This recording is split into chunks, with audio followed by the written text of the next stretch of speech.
Hello बच्चों, कैसे हो सभी। होप आप सभी ठीक होंगे। तो जैसा कि आप सभी जानते हैं, मेरा नाम है प्रशांत और आज हम एक नया टॉपिक स्टार्ट करने वाले हैं जिसका नाम है जनरल ऑर्गेनिक केमिस्ट्री। ठीक है जी। ये टॉपिक सभी के लिए इंपॉर्टेंट है, चाहे आप 11th क्लास में हो, चाहे आप 12th में हो, चाहे आप नीट की प्रिपरेशन कर रहे हो, चाहे आप जेई की प्रिपरेशन कर रहे हो। ये सभी के लिए इंपॉर्टेंट टॉपिक है। ठीक है जी। सबके लिए बहुत ही इंपॉर्टेंट टॉपिक है और हम बिल्कुल बेसिक से स्टार्ट करेंगे इसको। यहां पे ये जो टॉपिक मैं आज स्टार्ट करूंगा, ये मैं बिल्कुल 10th पास के लेवल से स्टार्ट करूंगा। ठीक है जी। यानी कि मैं ये मान के चलूंगा कि आप अभी 10th से 11th में आए हैं और उसके हिसाब से मैं ये पूरा टॉपिक स्टार्ट करूंगा। ठीक है जी।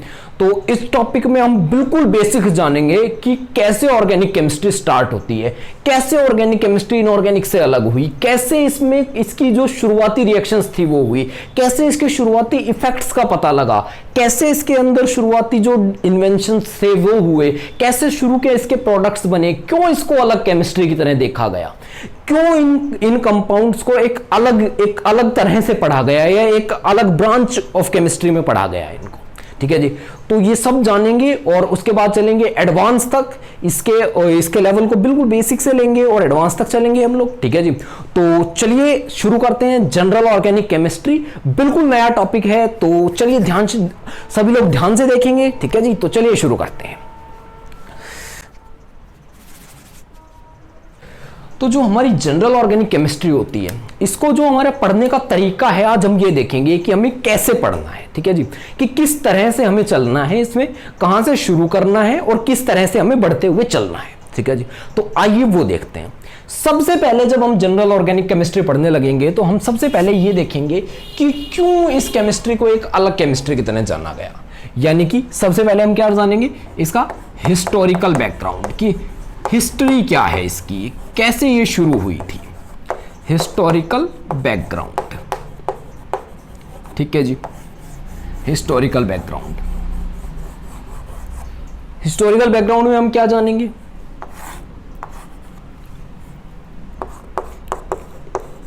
हाउ इट वॉज स्टार्टेड,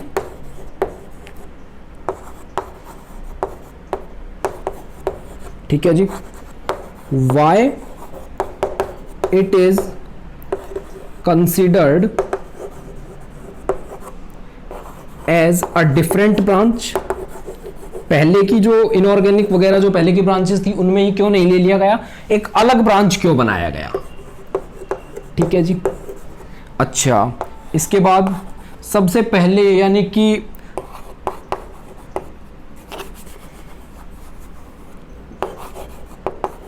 इसके फर्स्ट कंपाउंड्स क्या थे। ठीक है जी। इसकी थ्योरीज क्या थी जो सबसे शुरू में आई थी और वो किन साइंटिस्ट ने दी थी। ठीक है जी। तो ये सब हम देखेंगे हिस्टोरिकल बैकग्राउंड में। ठीक है जी। कि कैसे स्टार्ट हुआ, क्यों इसको एक अलग ब्रांच की तरह रखना पड़ा। ठीक है जी। और शुरू में कौन से कंपाउंड्स इसके बने थे और कौन सी थ्योरीज ने इसको शुरू में एक्सप्लेन किया। ठीक है जी। अच्छा, उसके बाद हम क्या पढ़ेंगे, तो उसके बाद हम पढ़ेंगे bonding. Bonding in organic compounds, कि ऑर्गेनिक कंपाउंड्स में बॉन्डिंग किस तरह से होती है, किस तरह के इसके अंदर बॉन्ड बनते हैं। ठीक है जी। किस तरह के इसके अंदर बॉन्ड्स बनते हैं और उन बॉन्ड्स में क्या स्पेशल होता है। अच्छा, तो इसके अंदर हम क्या देखेंगे,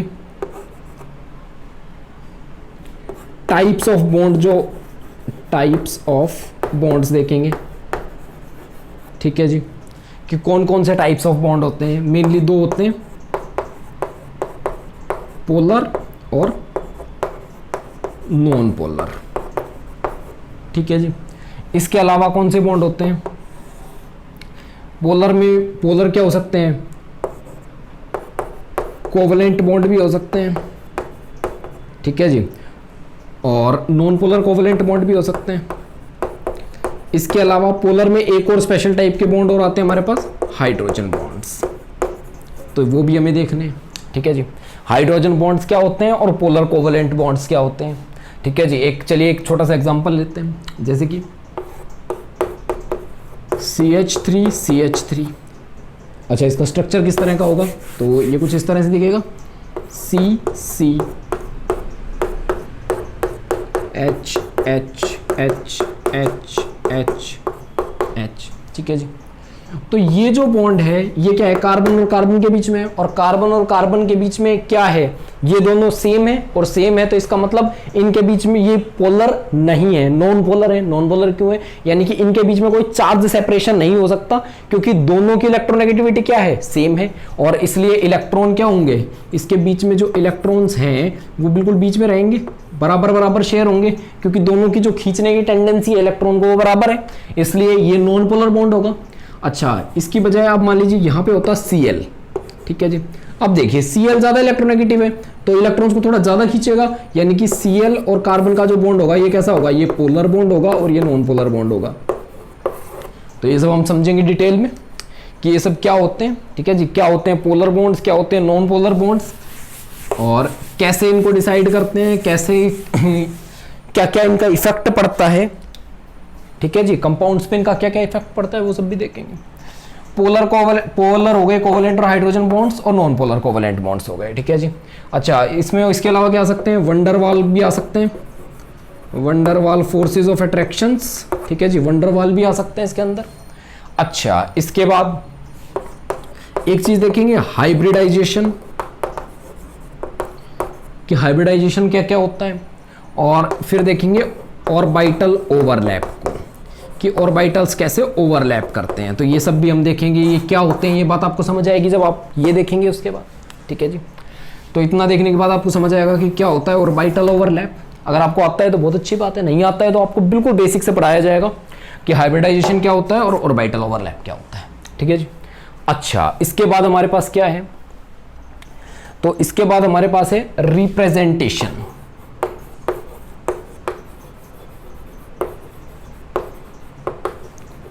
रिप्रेजेंटेशन ऑफ ऑर्गेनिक कंपाउंड्स, कि किस तरह से इनको रिप्रेजेंट करते हैं। ठीक है जी, रिप्रेजेंट किस तरह से करते हैं, 2D में किस तरह से रिप्रेजेंट करते हैं और 3D में कैसे रिप्रेजेंट करते हैं, ये सब सीखेंगे हम। ठीक है जी। अच्छा, इसके बाद तो इतना देख लीजिए। इसके बाद हमारे पास क्या है, उसके बाद हम देखेंगे कि नोमेनक्लेचर क्या होता है, कि इनका नाम कैसे रखा जाता है कंपाउंड्स का। ठीक है जी। इसको हम क्या है कि इन जीओसी के लेक्चर्स के साथ कवर नहीं करेंगे, इसके लिए हम एक डिफरेंट सीरीज बनाएंगे। ठीक है जी, ये एक अलग से सीरीज बनाएंगे, इसके लिए एक डिफरेंट सीरीज में आएंगे ये सभी। ठीक है जी। अच्छा, नोमेनक्लेचर के बाद हमारे पास क्या बचता है, तो नोमेनक्लेचर के बाद हमारे पास बचता है इलेक्ट्रॉनिक इफेक्ट्स। इलेक्ट्रॉनिक इफेक्ट्स कौन कौन से इफेक्ट्स होते हैं जो क्या करते हैं, तो जो ऑर्गेनिक कंपाउंड्स की स्टेबिलिटी और उनकी रिएक्टिविटी को क्या करते हैं, इफेक्ट करते हैं। ठीक है जी। इसके अंदर हम पढ़ेंगे, इसके अंदर हम कुछ इफेक्ट्स पढ़ेंगे जैसे कि रेजोनेंस, ठीक है जी, इंडक्टिव, ठीक है जी, एंड इसके अलावा हाइपर कॉन्जुगेशन। ठीक है जी। और इसी तरह इलेक्ट्रोमेरिक इफेक्ट, इसके अलावा मीजोमेरिक इफेक्ट, ये सब भी हम पढ़ेंगे। ठीक है जी। तो इलेक्ट्रॉनिक इफेक्ट्स हम पढ़ेंगे। उसके बाद हमारे पास आता है और लास्ट हमारे पास आ जाएगा आइसोमेरिज्म। आइसोमेरिज्म, आइसोमेरिज्म क्या होता है, ये एक बहुत इंपॉर्टेंट चीज है। ये एक ऑर्गेनिक कंपाउंड्स की ऐसी प्रॉपर्टी है जो सिर्फ ऑर्गेनिक कंपाउंड्स ही दिखाते हैं, यानी कि इनकी यूनिक प्रॉपर्टी है बेसिकली, और कोई किसी तरह के कंपाउंड्स इनको यूजुअली शो नहीं करते हैं। ठीक है जी।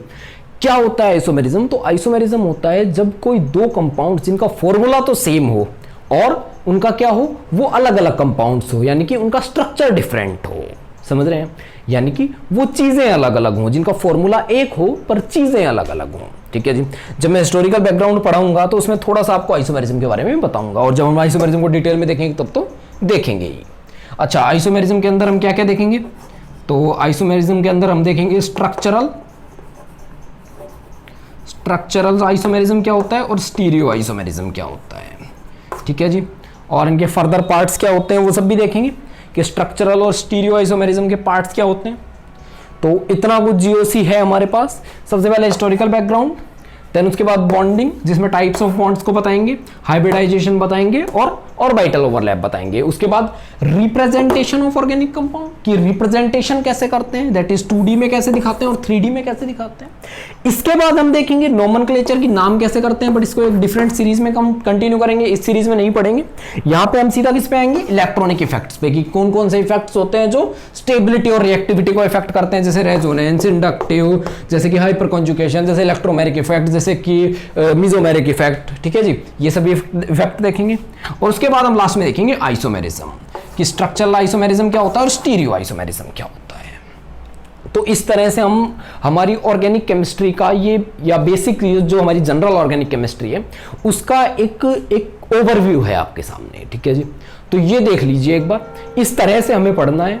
और कल का लेक्चर जो होगा, इसके बाद जो लेक्चर आएगा वो बहुत इंपॉर्टेंट होने वाला है, जो कि स्टार्ट करेंगे जिसमें हम जीओसी को, ठीक है जी। आज सिर्फ हमें ये ओवरव्यू देखना था एक बार, तो एक बार इसको साफ साफ बना लीजिए और नोट कर लीजिए, इसका स्क्रीनशॉट ले लीजिए, इतना देख लीजिए। और उसके बाद हम चलते हैं तो इससे आगे के लिए मिलेंगे नेक्स्ट लेक्चर में। तब तक के लिए पढ़ते रहिए, खुश रहिए और देखते रहिए PRVB एकेडमी। Thank you.